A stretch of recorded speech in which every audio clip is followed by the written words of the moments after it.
When you talk about hepatitis in Uganda, many will try to understand it as hepatitis B, but hepatitis is actually an infection of the liver, and there are so many types of the infection.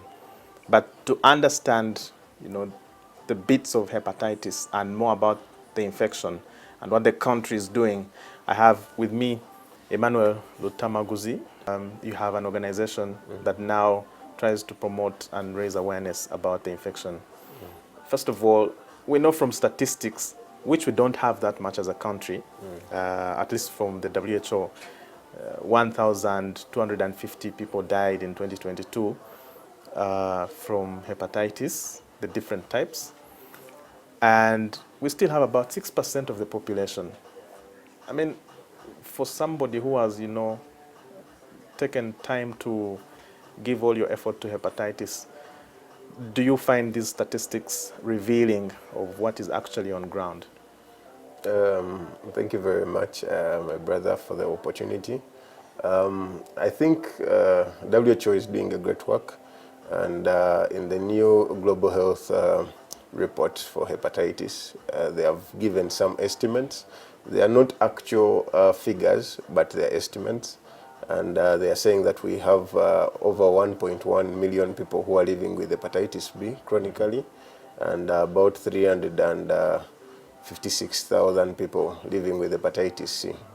However, based on the data that they have given, you see that we have only 0.5 treatment coverage, and just 35.3% of the people who are living with hepatitis B, or the diagnosis coverage for hepatitis B. And when it comes to hepatitis C, you find that we have just 9% coverage on diagnosis and 0% when it comes to treatment. So this should really cause an alarm for us as advocates, but also as a country. And it should be really worrying to us, having 0% treatment coverage and a very low treatment coverage for hepatitis B. Yes. And when you talk about treatment, actually, it takes me back to the fact that this country has spent 1 year without treatment for hepatitis, and more than 6 months out of stock for vaccines. But how are people living with hepatitis dealing with this kind of problem? I mean, the people that you interact with every day. So most of us patients who are requiring or who qualify, because not every patient for hepatitis B qualifies for treatment. Most of us, for the 1 year, we have been not using the treatment, but those who qualify for the treatment, they have been resorted to HIV treatment, which is also encroaching on the programming for HIV drugs for the patients.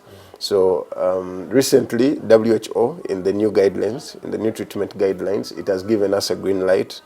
It has given a green light for hepatitis patients to also use the treatment for HIV patients, which is actually going to now bring a very big problem when it comes to programming for treatment, because the same drugs that are being used by HIV patients are going to be the same drugs that we are going to be encroaching on. So we need to be to invest more in programming for both HIV and hepatitis moving forward. Yeah, and because of the changes, research recently showed that there should be more focus on vaccinating the newborns as compared to the adults.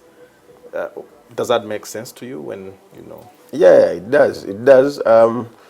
Because most of the people who are going to test positive, or when they are going to get infected while they are adults, they have a 90% chance of fighting off the illness or fighting off the infection, which is not the case for the young babies, because their immunity is low. They do not have the same the immunity to fight the disease. In fact, 95% of the babies who are born and get infected while young, they have a risk of lifetime infection and liver complications later in life. So it is really viable.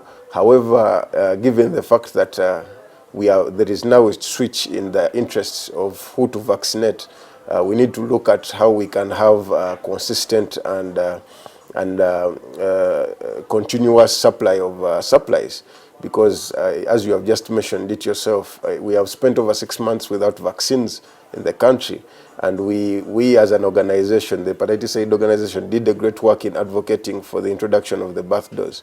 It really pains to see that we have had missed opportunities for over 6 months plus, and still counting, for these babies whom we presume have actually had have actually been vaccinated, but in real case they are not being vaccinated.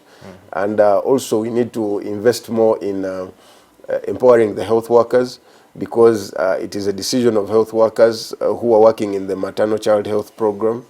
As the babies, as the mothers are giving birth, we need to make sure that each baby is being vaccinated. We don't have any missed opportunities, and it should be timely. It should be within 24 hours. Okay. Yeah. All right. So finally, in terms of awareness, what do you see out there? Are people now much more aware about hepatitis? Are they interested in being tested for the infection? Yeah. The people are actually interested. It's only that we have since we have turned down or the government changed its priorities from the adult vaccination, you will see that very little vaccination or testing is taking on in the communities. However, we still push for testing for adults, because we need to see those who are patients, and there is no way we are going to identify those patients if they do not test. It is only the vaccination that is on the minimum. It is only on the request of the person to be vaccinated. Secondly, I think that once the services are being brought to the community, people show interest, like in Kumi district, where we are going to have the World Hepatitis Day. So far we have had over 5,000 people being tested, and so far we have gotten over 300 people who have tested positive for hepatitis B. So this shows you that once the services are there, people actually go and people come for these tests. That's all we had for you this Sunday in Health Focus. We'll see you again next week with more interesting topics for you.